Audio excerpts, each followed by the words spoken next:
نو نبی علیہ السلام اعلان د نبوت وکړ او خلک یې دین ته رادا کول. سخت کافران مخالف شو. نو چې مخالف شو نو دې کافرانو یو میټینګ راوغوښته او هغه میټینګ ځای د هغوی نوم و دارالندوه. دا مکه مکرمه کې او دا د بیت الله په خوا کې او د نن نه یو 12 یا 14 کاله مخکې هغه ځای موجود و. هغه ځای باندې یو دروازه جوړه شوې وه، باب دارالندوه لیکلي به وې. نو ما هغه ځای لیدلی و، خو اوس هغې لخته د حرم نوې توصیه شوې ده د باب عبدالله. دغه عبدالله چې کومه توصیه کړې ده نو هغې کې دا دروازه روانه شوې ده، اوس نشته. مخکې دا وه دقې دارالندوه کې به یې ده کو. خو زه یې راته وهابونه صاحب یو سانه دغه خیمه نښې یې راته خیمه د بیت الله شریف چې دا کومه ناوه ده دې ناوې ته چې هغې دروازه کې به کېناستې نو دا ناوه به راته بلکل مخامخ ښکارېده. نو دې ناوې ته مخامخ دقلته دارالندوه د دوی د میټینګ ځای و، مشورې به یې کولې. نو ټول راجمع شو، و یاره پیغمبر علیه السلام خو د نبوت اعلان کړی دی، راځئ مشوره کړو د سره څه چل وکړو. نو چا وی د وطن نه وباسو، چا وی یاره کور کې قید کوو، چا څه وی. حضرت عمر پاسې یاره زما یو رایه وایه، وی دا څه چل شوی دی؟ وی دا نوی انسان پیدا شوی د نبوت دعوی کړی د زمون خدایانو ته بد وی او دوی چې د یو الله عبادت وکړي نو زمونږ هغه خدایانو بد وي، د ده څه علاج پکار دی. څه علاج پکار دی؟ وی څه علاج یې کوو؟ وی علاج خو واحد دا دی، واحد علاج یې دا دی زما په ذهن کې دا توره دا څه روح کړه. ولې دا باقاعده په احادیثو کې دي او وی په دې تورته نعوذ بالله ثم نعوذ بالله نقل کفر نه باشد. صرف تاسو ته خبره کوم، عمر وی په دې توره د رسول الله مبارک سر مبارک راوړ، بس روته. چې روته اوس په قار روان دی عمر، الله اکبر. تاسو ته موي یو عجیبه دبدبه، یو عجیبه زور ولا الله ورکړو. توره وسره سره روان دی. دې کې ابي نعیم رضی الله تعالی عنہ یو صحابي وغه چې داسې عمر چرته روانې دومره په غوسه کې او دومره په قهر او توره دې رایسته ده. نو عمر رضی الله تعالی عنہ ورته وایي یاره دلته یو کس پیدا شوی دی او نوم یې رسول الله مبارک دی، د هغه سر قلم و بهر کې هغه ورته وایي هغه ویښتم نشي هزار کولی. وی دا ولې؟ وی د یو نوي دین، د یو نوي رڼا او د یو نوي کتاب خبره کوي او وی چې په دې باندې ایمان راوړی نو دا خبره بالکل ختمه.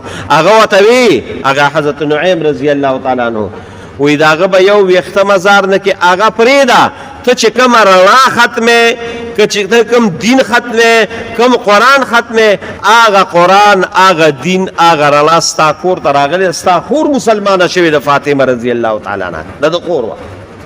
وی عمر چې دا واورېدل هغه غصې نور هم زیاته شوي، ښه دا رڼا زما کور ته هم راغلې ده.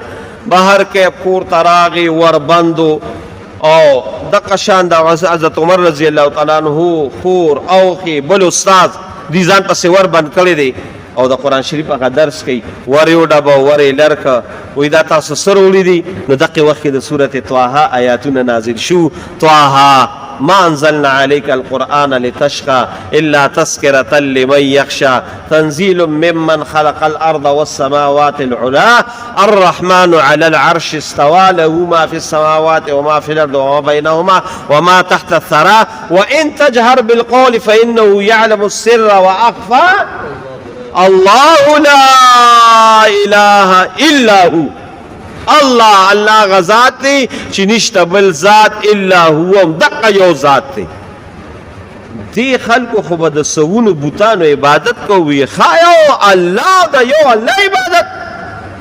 بس تورې راواغشته او دا خورې په دې مخ باندې وواله، د هغې د مخ نه وینې روانې شوې.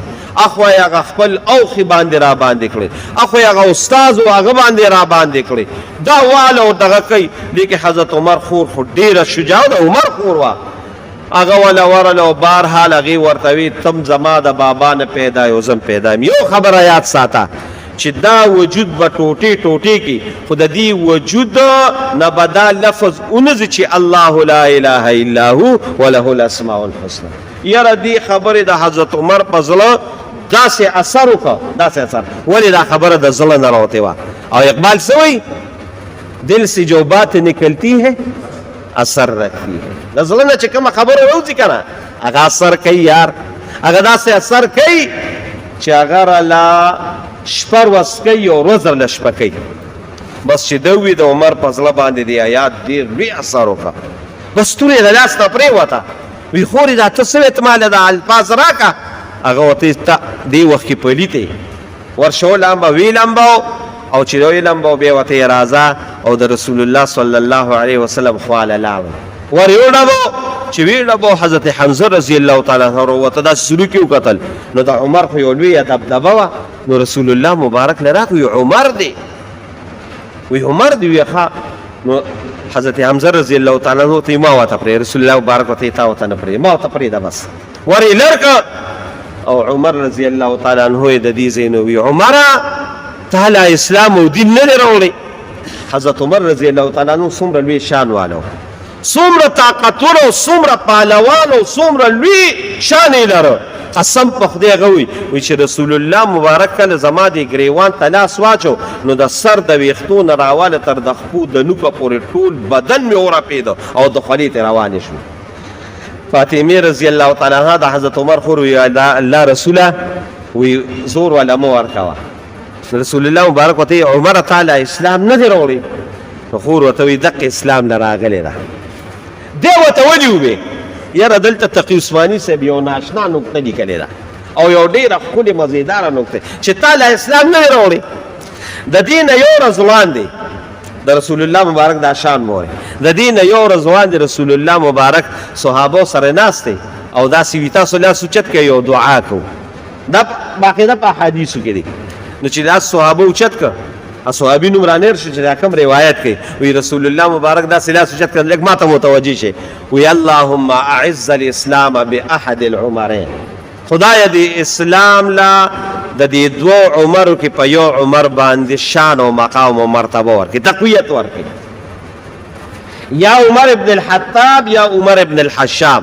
عمر ابن الحشام دا ابو جهل د خپل نوم عمر ابن الحشام او د حضرت عمر نوم عمر ابن الخطاب. وی خدای په دې دوه عمرو کې یو عمر راته مسلمان کا.